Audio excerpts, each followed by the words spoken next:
युग ने अपनी माँ से कहा, हाँ तो बस मेरा यकीन करो, प्राची की तरफ से कुछ नहीं है।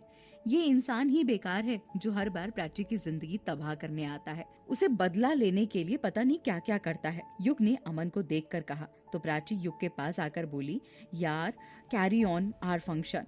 और इतना कहकर युग के सामने उसने अपना हाथ बढ़ा दिया तो युग ने अमन के सामने प्राची को अंगूठी पहनाई। अंगूठी पहनते टाइम प्राची ने गीली आंखों से अमन को देखा तो मानो अमन टूटकर बिखर गया था। वो बहुत अच्छी तरह अंदाजा लगा सकता था कि इस समय प्राची पर क्या बीत रही है। अब तो उसे यकीन ही नहीं हो रहा था कि उसके साथ ये सब क्या हो रहा है। कितनी मुश्किल से उसके सामने सच आया था कि प्राची की सच्चाई क्या है। और आज जब सच्चाई सामने आ गई है तो आयशा ने चाल चलकर फिर से अमन को अपने बंधन में बांध लिया था। सगाई होने के बाद जैसे ही फंक्शन खत्म हुआ तो अमन आयशा के साथ वापस चला गया और बाकी सब खुश थे इस बात से कि चलो सब नॉर्मल हो गया।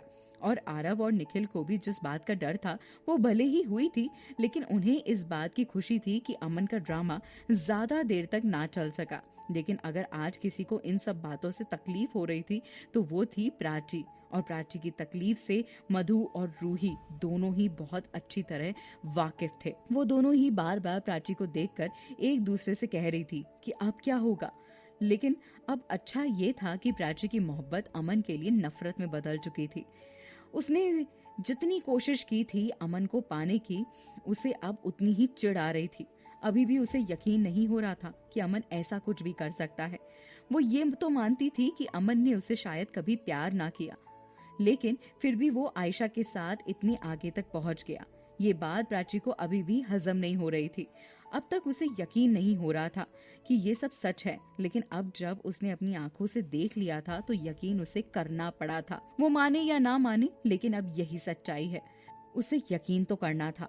थोड़े टाइम बाद मधु प्राची के पास जाकर उसके काम में हाथ बटाते हुए उसके सूटकेस में कपड़े तय कर रखने लगी तो प्राची ने अपनी नजरें उठाकर मधु को देखा, लेकिन कहा कुछ नहीं और वापस से अपने काम में लग गई। क्या हुआ, काफी परेशान नजर आ रही हो? कुछ भी तो नहीं, प्राची ने अनमने मन से जवाब दिया। मुझसे झूठ मत बोलो, आज जो हुआ उस बात को लेकर बहुत परेशान हो तुम, मधु ने कहा। अगर मेरी जगह तुम होती तो तुम्हें भी तकलीफ होती? हाँ, तुम्हारी जगह मैं क्या, कोई भी होता उसे तकलीफ ही होती, लेकिन जो हुआ सही हुआ। टाइम रहते तुम्हारे सामने अमन की सच्चाई तो आ गई।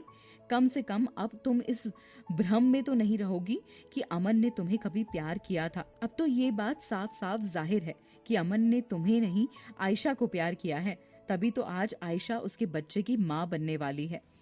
प्लीज मधु प्लीज, बार बार ये बात दोहरा कर मेरे दिल को छल्ली मत करो, मैं पहले से ही बहुत उदास हूँ।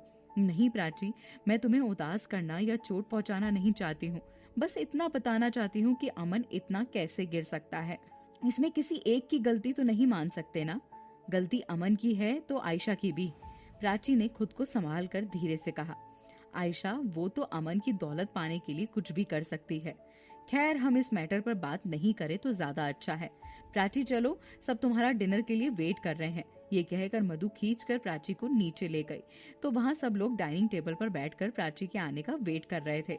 युग ने प्राची को देखा तो उसने अपनी नजरें नीची कर ली। वो प्राची से कुछ कहना नहीं चाहता था। वो ये बहुत अच्छी तरह समझ रहा था जो हुआ वो बहुत गलत है और ऐसा कुछ होगा उसे अंदाजा भी नहीं था। लेकिन हाँ, वो चाहता था कि प्राची को संभाल कर दोबारा अमन के करीब ना जाने दे और अमन ऐसी कोई हरकत ना कर पाए जिससे प्राची को तकलीफ पहुंचे। इसके लिए उसने सारी जिम्मेदारी अपने ऊपर ले रखी थी और अब उसकी यही कोशिश थी कि वो जल्द से जल्द प्राची को वापस मुस्कुराने की आदत डलवा दे। प्राची आकर युग के पास में बैठ गई तो रूही ने उसे खाना सर्व किया और फिर खुद भी बैठकर उसके साथ खाना खाने लगी। तो प्राची की मम्मी प्राची को देखकर बोली, ठीक हो ना तुम? हाँ मम्मी ठीक हूँ, मुझे क्या होना? मुझे लगा कि एक बार पूछ लूं तो पूछ लिया, ठीक तो हो ना? प्राची की मम्मी ने मुस्कुराकर जवाब दिया। तो युग की मम्मी ये सारी बातें घुमाने के लिए प्राची की मम्मी को देखकर बोली, अच्छा तो अब शादी का मुहूर्त कब का है? वैसे तो शादी का मुहूर्त 2 महीने बाद का बन रहा है, लेकिन अब हम इस हाल में चाहते हैं कि शादी जल्द से जल्द कर दी जाए, तो यही कहीं 15-20 दिन के बाद का मुहूर्त हम शादी के लिए निकलवा लेंगे। प्राची की मम्मी ने ये बात कही तो प्राची एकदम चौंक कर अपनी मम्मी को देखने लगी और चुप रही। उसके कुछ बोलने ना बोलने का कोई फायदा ही नहीं था, लेकिन युग थोड़ा खुश भी था कि अगर जल्दी शादी हो जाएगी तो प्राची सारी चीजें जल्दी भूल जाएगी और उन्हें भी ज्यादा टाइम ऐसे वेस्ट नहीं करना पड़ेगा। अब क्या होगा आगे? क्या सच में शादी जल्द से जल्द हो जाएगी? प्राची अपनी नई जिंदगी एक्सेप्ट कर पाएगी? सारी बातें आपको अगले एपिसोड में पता चलेंगी। और ये एपिसोड कैसा लगा कमेंट करके जरूर बताइएगा।